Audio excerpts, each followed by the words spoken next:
প্রিয় ভিউয়ার্স, বাংলাদেশের সাবেক প্রধানমন্ত্রী খালেদা জিয়ার কবর জিয়ারত করতে আসলাম। আমরা এখন বর্তমানে খালেদা জিয়ার কবরের পাশে দাঁড়িয়ে আছি। খালেদা জিয়ার কবর মনে হয় এটা না, এই শুরুটা না। আসসালামু আলাইকুম প্রিয় ভিউয়ার্স, আমরা এখন আছি বর্তমানে জিয়া উদ্যানে। আমরা খালেদা জিয়ার কবর জিয়ারতের উদ্দেশ্যে আমরা ভিতর প্রবেশ করতেছি। তো ইনশাল্লাহ আপনাদেরকে সব কিছু দেখানোর চেষ্টা করব। তো পুরো ভিডিও জুড়ে আপনারা আমাদের সাথেই থাকুন। এই সে জিয়া উদ্যান, যেখানে খালেদা জিয়ার স্বামী জিয়াউর রহমানকে কবর দেওয়া হয়েছিল। আর জিয়াউর রহমানের কবরের পাশেই বাংলাদেশের সাবেক প্রধানমন্ত্রী খালেদা জিয়ার কবরও দেওয়া হয়েছে। আসুন আপনাদেরকে একদম ক্লোজভাবে দেখানোর চেষ্টা করব। আমরা আস্তে আস্তে কাছাকাছি যাচ্ছি এবং আপনাদেরকে একদম ক্লোজভাবে দেখানোর চেষ্টা করব। ইনশাল্লাহ আমরা এ নিয়ে সব কিছু বিস্তারিত আলোচনা করার চেষ্টা করব, আপনাদেরকে সব কিছু বুঝিয়ে দেব।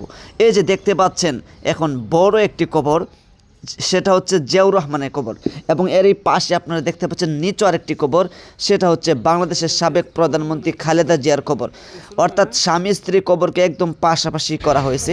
তো এখানে সবুজ গাছ দেখতে পাচ্ছেন, আসলে এগুলো সবুজ গাছ নয়, এগুলো হচ্ছে প্লাস্টিক জাতীয়, অর্থাৎ কার্পেটের মতন দেখতে দেখা যায়। সবুজ গাছ আসলে সবুজ গাছ নয়, এটি কার্পেটের মতো, এটার উপরে বিছিয়ে দেওয়া হয়েছে। তো দেখুন এখানে অনেক মানুষ আসছে, তারা কবর জিয়ারত করতেছে। তো আপনাদেরকে একদম সুন্দরভাবে দূর থেকে ক্লোজভাবে সব কিছু দেখানোর চেষ্টা করতেছি, সারাটা এরিয়া ঘুরে ঘুরে দেখানোর চেষ্টা করতেছি।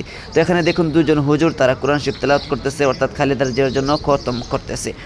আর এই দেখতে পাচ্ছেন, আপনাদেরকে আর একটু ক্লোজভাবে দেখাচ্ছি। এই যে দেখুন এখানে পুলিশ, তারা পাহারা দিচ্ছে। তো এই ছিল আজকের ভিডিও। আলহামদুলিল্লাহ, আমরা অবশেষে জিয়ারত শেষ করে এখন আমরা বাইর হইতেছি।